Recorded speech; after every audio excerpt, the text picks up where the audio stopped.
That hits. Roll damage for the dagger. Alright, now roll damage for your greatsword. Okay, now roll damage for the hit from One Punch Man.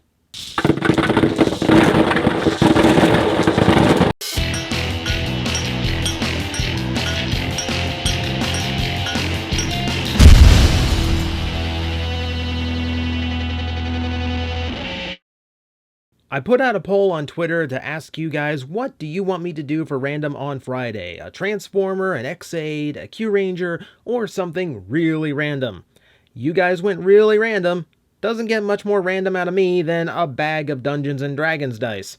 This is the Bag of Devouring by WizDice. 140 dice, 20 full sets of gaming dice for all of your gaming needs. Never will you ever run out of d6s for your damage rolls ever again. Starting off with the Bag of Devouring itself, which is an actual D&D thing. Everyone knows a bag of holding. It's this super convenient item of amazing convenientness where all of your treasures and loot from your adventuring can fit all on a sack that hangs at your waist. This is exactly the opposite. Everything that goes in gets eaten. Presumably by that thing. So why I'd stick my valuable dice in there, I don't know. The bag itself, it could be a little bit thicker, but it's not bad material. It should hold up for for a while anyway. The stitching's a little bit looser than I would want, and the drawstring doesn't quite close as much as I would like it to, but hey, it's just a cheap bag for holding onto the dice. It's mostly just a gimmick for selling the dice set anyway. What's nice about it is that the stitching is squared off, which means that it doesn't tip over and it doesn't spill. It holds vertically, which makes it real easy to get in and play with your dice. Now, the inside does have some leftover material from the embroidering that's nice and ugly, but hey, that's the inside. We're not terribly concerned with it. On the back, Bag of Devouring, WizDice, just in case you forgot who you bought it from. These are available, I've seen eBay, Amazon, Walmart, strangely enough. It was Dark Castle Collectibles where I bought mine from, which they come in and out of stock. One thing I will say about the bag, it does collect dog hair very quickly. It's the only time I've ever had to say, I recommend a lint roller in a review. Never thought that would happen. So yeah, if you're an old school Dungeons & Dragons player, just stick to a Crown Royal bag. It's traditional and it is still better made than this. But hey, it's really just a gimmick for the set. Now let's look at the dice themselves, and we are going to go in order from my least favorite to my most favorite, and there are 20 sets of these, so we are going to be as prompt as possible. First up, this is Astral Echoes.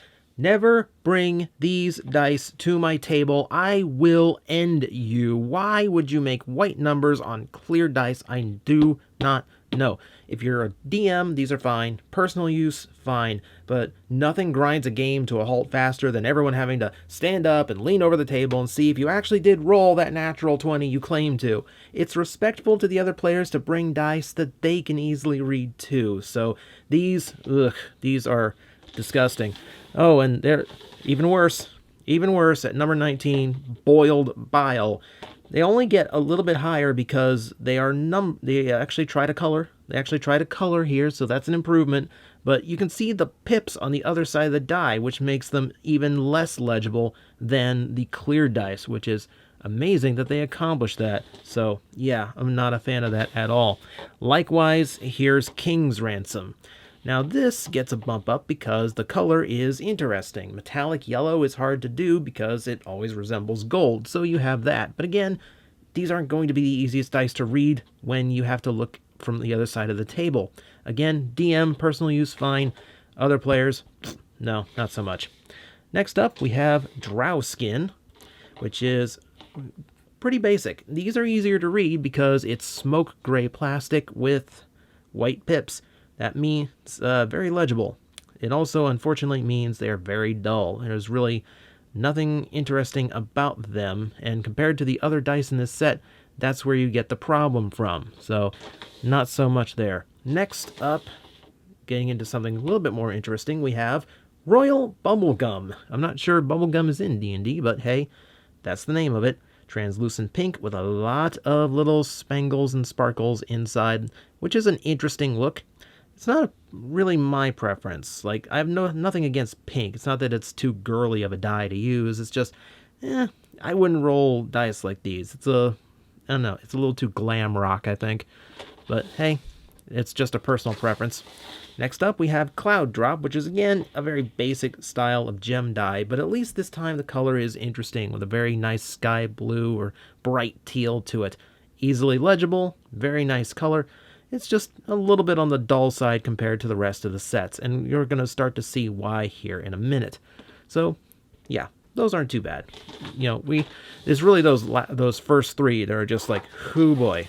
Yeah, not on my table. Meanwhile, we have Dragon Scales. Now we're getting into something interesting. This metallic burgundy is a really cool color, and the gold pips here aren't a bad match. It might be a little bit hard to read some of them, especially like maybe the D20 from some parts of the table, but for the most part, yeah, there's nothing really that wrong about these. They're just kind of low on the list because the others impressed me so much. So, yeah, it's a fine color. Next on the list, we have Fairy Fire in another interesting gem color. This time, it's something more along the lines of a translucent magenta with gold pips. This is a very interesting color combination. Definitely dig this one. See, I have nothing against pink. It just has to be done in a cool way. And this is done in a cool way. I don't need the sparkles and spangles. This is an interesting color combination. If I'm in a more mystic mood, if I'm playing a wizard, this feels like a good combination for me to use. And speaking of, we have the next set, which is Arcane Aura. We got translucent purple, and again, we have the spangles to it. Now, this one gets me a little bit better because it looks more like a cloud nebula in space with lots of little shinies inside. It's a really cool look. And again, it adds a little bit of mysticism to your die rolls, so that definitely hits the mark for me. Next up is a set I wanted to love so much more, but oh boy. This is Mountain Heart, and I love the deep gold in this. I absolutely think this is a fantastic color. It's the execution that fails me here, because while some of these are perfectly fine, yeah, you notice some of the swirling gets so dark and so heavy in places, it starts to obscure the numbering, and that's no bueno. That's really where it fails for me, unfortunately. Otherwise, man, this is such a cool color. I really wanted this to do it more for me, but c'est la vie. Just need to be a little bit brighter in the gold, I think, and that would have worked out great. So next up, we have Swamp Ooze. And now we're hitting into my favorite home, which is metallic green. This is about the shade of metallic green I would love to have, except the black pips are a little bit dull compared to how nice the color is. I do really like these, though. These start to hit my fancy a lot harder than the other ones have to this point. So, yeah, dig it. Really nice color. Pips are just a little bit boring.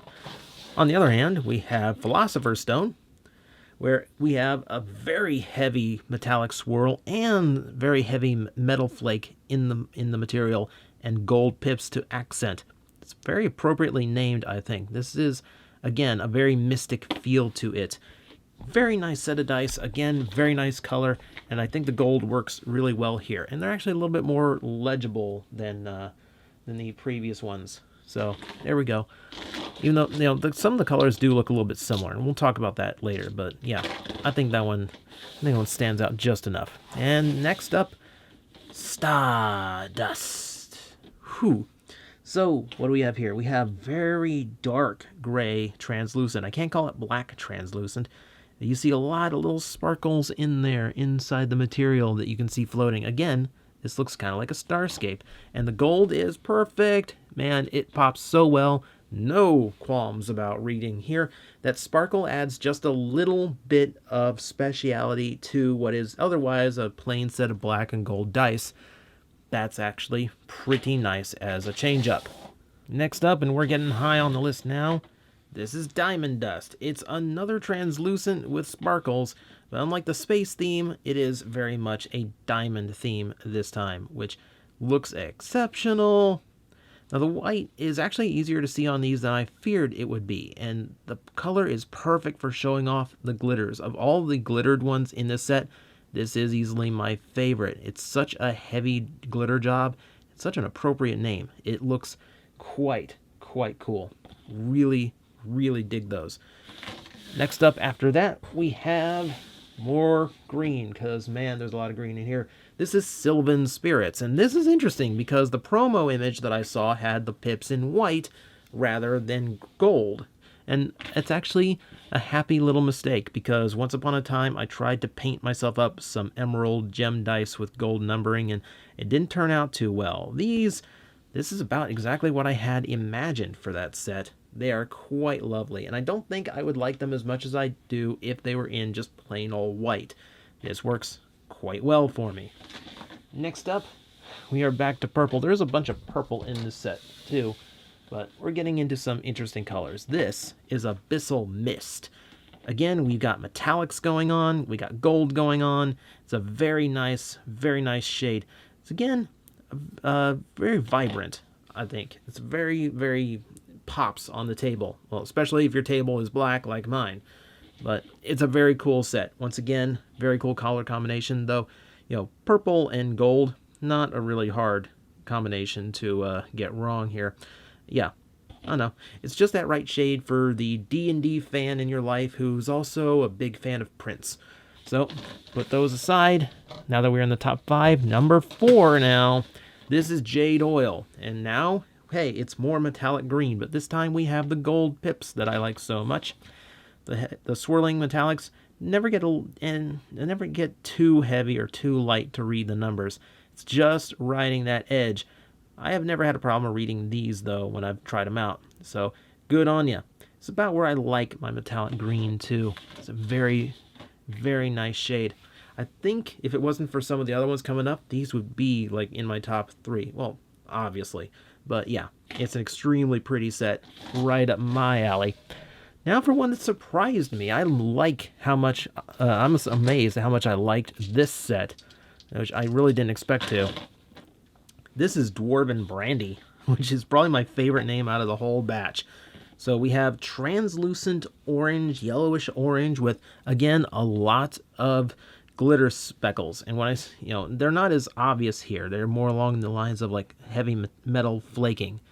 So, it's kind of a mix. You got metallic, you got a little bit of metal flake that looks sparkly, and it adds just that right look. It's again, extremely appropriately named, very cleverly named. And yeah, black pips on bright yellow, very easy to read. So those, no qualms with using those at the table. I will commend you if you bring dice that pretty to my table. So, once again, back to green, but now we are into my favorites of the set. This is Basilisk Blood. Deep, deep, dark green, bright gold pips. This works just a little bit better than the Jade Oil, because now the pips are even easier to read, and the metallic element is just a little bit deeper. I really like this. Is the color that really made me buy the bag of Devouring in the first place. Excellent, excellent shades going on here, and I really thought this would be my favorite, but just barely beating it out, and I cannot deny, even though green is my favorite color, there's just some color schemes in this world that you cannot argue with, and one of those color schemes, well, is purple and gold. This is Lucid Dreams, my favorite of the set. It is a perfect shade of purple to complement the gold. It looks absolutely outstanding. This is a very regal looking set. It's a very royal combination, appropriate for any time you are playing or dealing with the king of the realm. And just in general, very easy to read, very colorful, very vivid. In all aspects, I think this is probably one of the best balanced sets, best offerings in the entire series. Of course it is. That is my favorite set. Now let's talk dice quality. I did get all 140 dice with my bag. No duplicates, no spares, nothing missing. 20 full sets, 7 dice in each set. So I can't complain there. Where I can do a little bit of complaining is variety. Well, of course, there's plenty to enjoy here, but we do acknowledge that there are some shades that are just a little bit too close to each other, could have done a little bit different. It's unfortunate. In particular, very heavy on the green here. Green with gold pips. Like right there in my hand, it's kind of hard to tell the three apart from each other. You know what this set needed? What all these needed? Silver pips. Like, if the Basilisk Blood had silver pips, it might not be so high on my list, but it'd be very distinct from these two, and I think it would justify the inclusion a lot more. And I think that's true for several of these colors. So it's a little unfortunate, but what can you do? Also, some of the dice were strangely painted on mine, which is unfortunate. So, like, for instance, here on this, on the Fairy Fire D6 or D20, you can see a little mark there on top where the paint is a little messed up.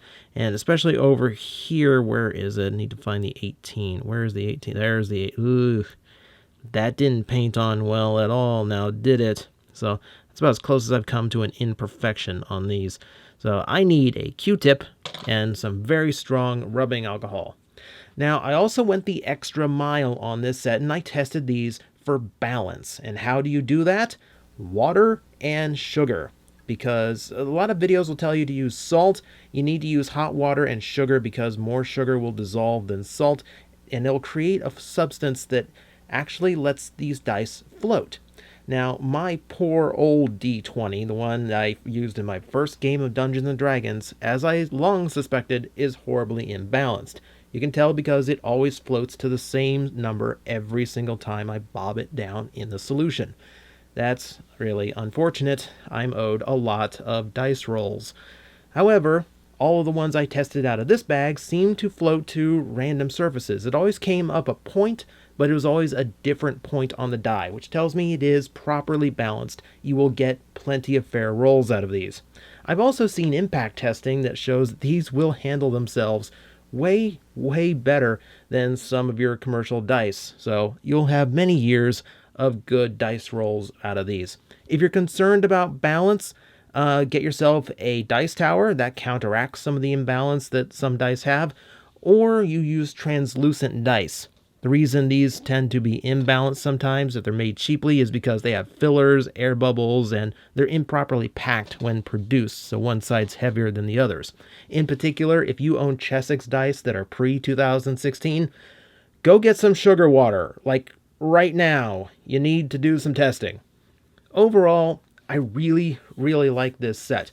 Now, as a pure gamer would probably go for the bag of holding that they produced, I much prefer this one because even though there's some misses and even though there's some repetition, there's so many good hits in here, and the dice themselves have so much more personality. It feels more like I'm playing with gaming or mystic dice than just your standard rainbow shades and your standard gem colors. So if you want some impressive dice to bring to the table, I'd go for these.